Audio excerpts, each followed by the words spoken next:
E aí galera, tudo certo? Tá começando aqui mais um Se Liga. Eu sou o Henrique e hoje eu tô aqui para falar um pouco sobre o planejamento urbano. E para essa entrevista eu tô aqui com o Gustavo, mas antes dele dar uma palavrinha com a gente, o Gustavo ele é formado em Geografia e ele é doutor em Planejamento Urbano e Regional pela Univap. Ele é professor de Educação Básica, nas redes públicas e particulares.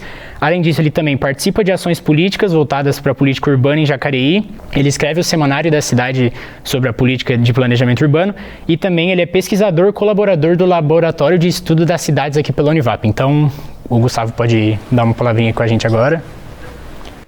Olá, boa tarde para todo mundo, tudo bem? Bom, Gustavo, então, para a gente introduzindo aqui o nosso assunto, eu queria que você falasse primeiro para a gente o que é o planejamento urbano e por que ele é tão essencial para o desenvolvimento das cidades. Olha, basicamente o planejamento urbano você é o gestor público pensar antecipadamente a respeito das necessidades da cidade. É ele pensar previamente antes mesmo dessa necessidade existir, vamos dizer assim. Então ele precisa acompanhar esses processos, ao menos em teoria. Isso é importante porque a vida da cidade ela é dinâmica, então ela sempre passa por transformações, aumento populacional ou mudanças no zoneamento dos bairros, mudanças do ponto de vista econômico. Então o gestor público, que é basicamente o prefeito e os seus secretários, eles precisam acompanhar esse processo para pensar no bem-estar público e coletivo daquele espaço urbano.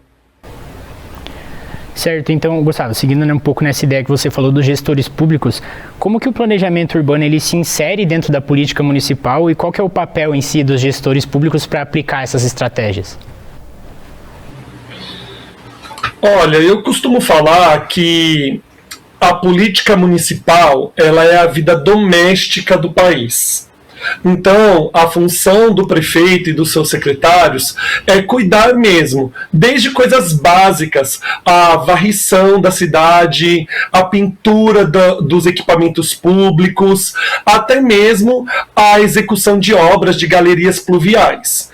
Então isso é muito importante, é função deles. E não é função exatamente só do secretário de urbanismo de uma cidade. É função de todas as secretarias em conjunto.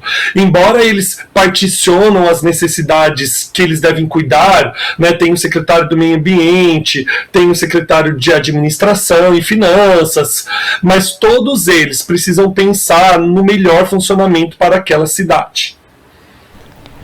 Você comentou com a gente aqui que os gestores públicos, a função deles, eu queria saber se a população ela tem uma participação ativa também nesse processo de melhoria do planejamento urbano, porque é realmente quem está ali vivendo aquilo todo dia, Sim, a população ela tem o direito de participar. Em tese, a prefeitura tem que chamar essa população para participar, porque isso está no Estatuto da Cidade, que é uma lei que fala que a gestão da cidade tem que ser democrática. Então, por exemplo, a população tem que ser chamada para discutir o orçamento público, ela tem que ser chamada para opinar na elaboração do plano diretor da cidade, tem que ser apresentado para a população quando a prefeitura ela apresenta um novo plano de zoneamento da cidade, e aí essa população tem que ser chamada a opinar. Muitas dessas audiências elas ocorrem em escolas municipais, a prefeitura tem que fazer pelas regiões da cidade, e a população então vai lá falar dessa real necessidade que ela vive.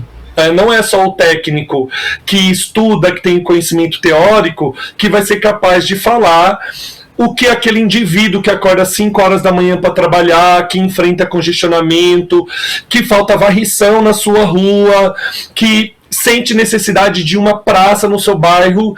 É essa pessoa que sabe o que tem que falar, é quem vive. Só que, infelizmente, a gente sabe que, na prática, muitas dessas participações populares, elas são perfumaria, né? O que eu quero dizer com isso? Elas acontecem ali só de praxe para dizer que houve, mas muitas dessas reuniões acontecem em horários que as pessoas estão trabalhando, então elas não têm condições de ir, ou essa pessoa está muito cansada quando voltou do trabalho. Então existe também esses entraves para que a população participe de maneira ativa. E também a gente tem que reconhecer que a nossa população ela precisa também ter uma melhor educação democrática, uma melhor educação de participar e opinar sobre a cidade, para ela poder ir e dar a sua voz. Na maioria das vezes são os movimentos sociais que marcam presença e acabam apontando aquilo que precisa em uma cidade.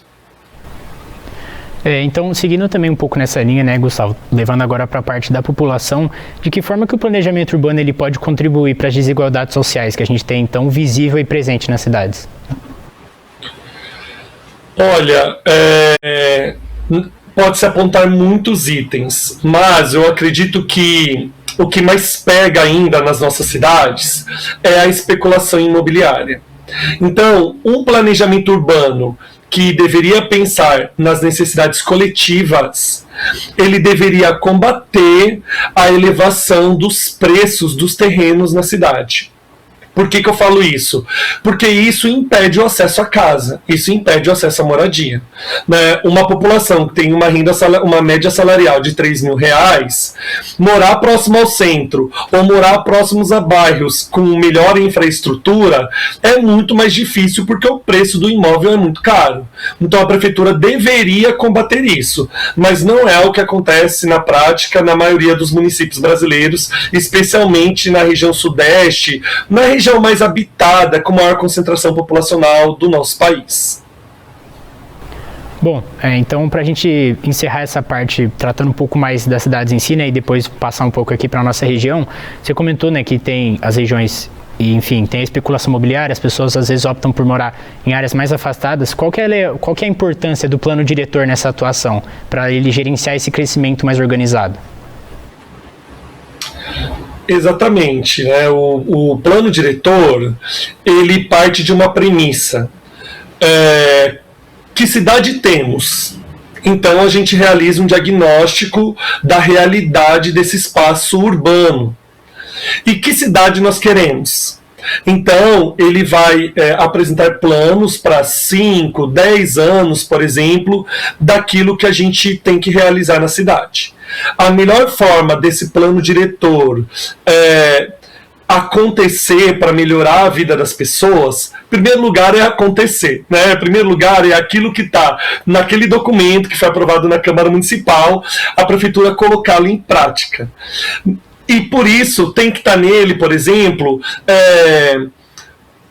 a elaboração ou a sugestão de implementação de infraestrutura verde, de melhorar a arborização da cidade, de combater o congestionamento, ou, por exemplo, aumento de ciclovias, que tudo isso facilita os acessos na cidade. É o plano diretor para pensar, por exemplo, em saneamento básico, né, em galerias pluviais, em melhorar a infraestrutura dos bairros, inclusive dos bairros mais distantes do centro de uma cidade.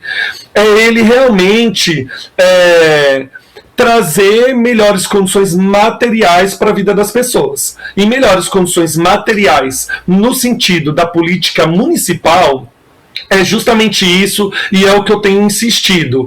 É você ter praça, é você ter arborização, é você ter ciclovia, é ter quadra, é ter campo de futebol, parques públicos municipais para os jovens acessarem, para os idosos acessarem, é pensar na mobilidade urbana, especialmente diante do envelhecimento populacional que nós estamos vivendo, é pensar também num transporte público de qualidade.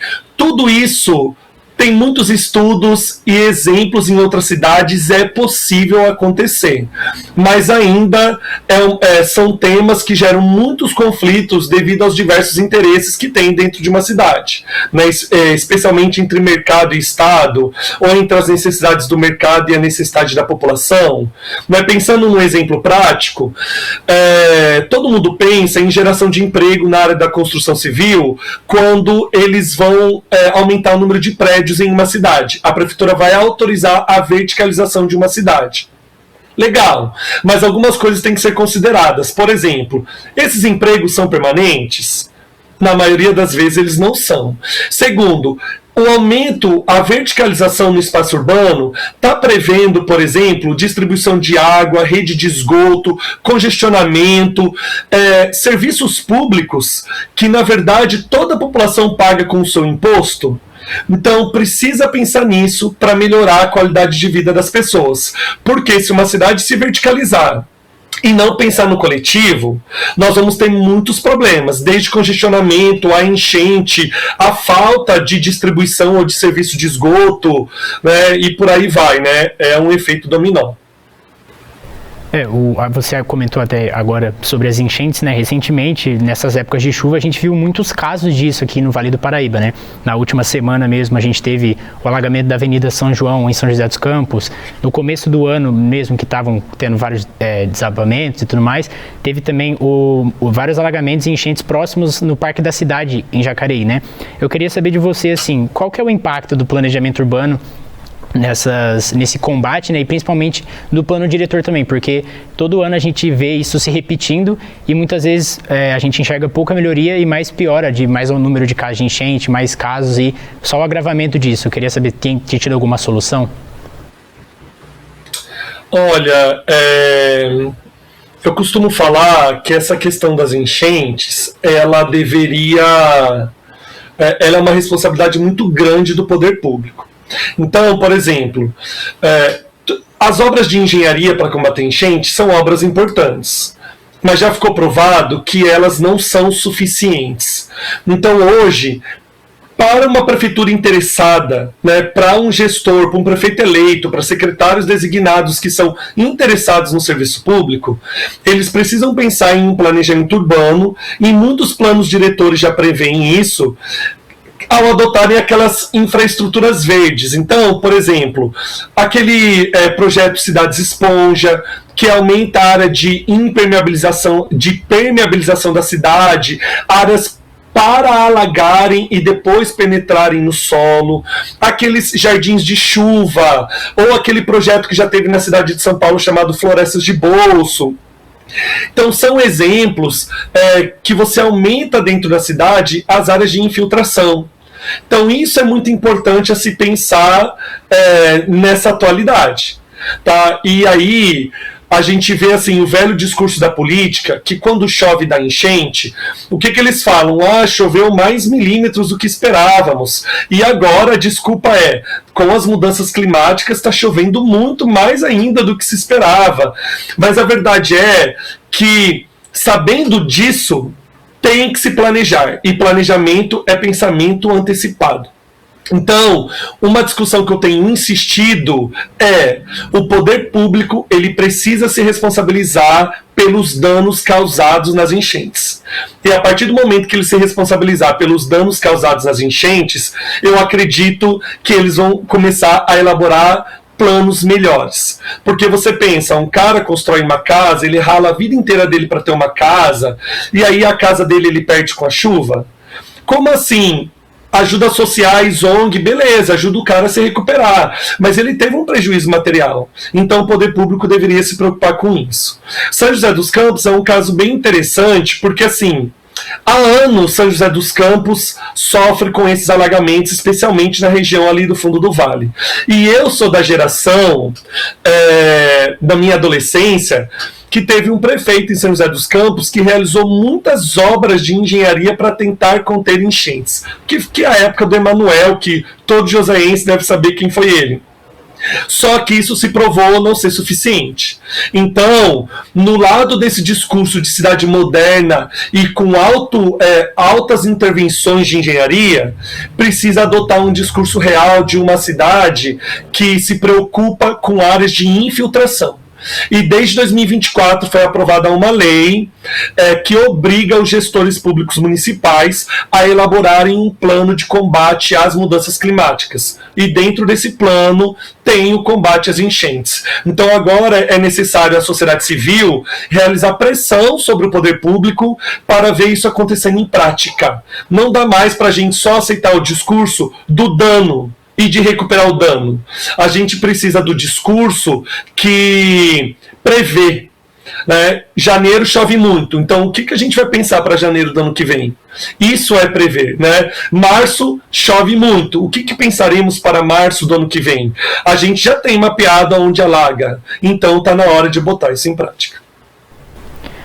Você também comentou bastante no começo da resposta dessas atitudes mais sustentáveis, né? Você comentou na outra pergunta também de áreas verdes. Você acha que de alguma forma as políticas públicas, né, junto com, enfim, a atitude não só da população, mas também do poder, elas podem incentivar um desenvolvimento mais sustentável? Com certeza. Henrique, a gente precisa pensar na necessidade coletiva. Eu costumo falar que o brasileiro, nós brasileiros, olhamos muitas nossas necessidades individuais e confundimos as necessidades coletivas com várias ideologias políticas em discussão e nós a abandonamos.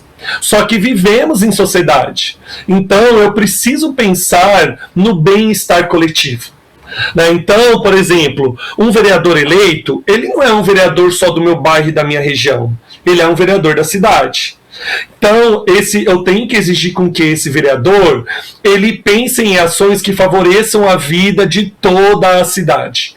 Aqui no município de Jacareí, nós temos um bairro chamado Veranejal, que sofre há décadas com falta de infraestrutura, com falta de galeria pluvial, eles sofrem isso há décadas.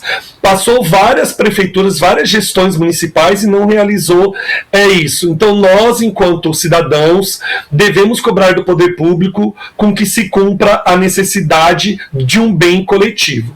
E aí a gente fala de sustentabilidade porque a gente está falando do bem-estar da população. Sustentabilidade não é só plantar árvores. Sustentabilidade é melhorar acessos, é combater o congestionamento, de reduzir congestionamento, é pensar nessa infraestrutura verde, como eu já falei, é a gente pensar em qualidade de vida. E aí, qualidade de vida a gente tem não só quando a gente paga.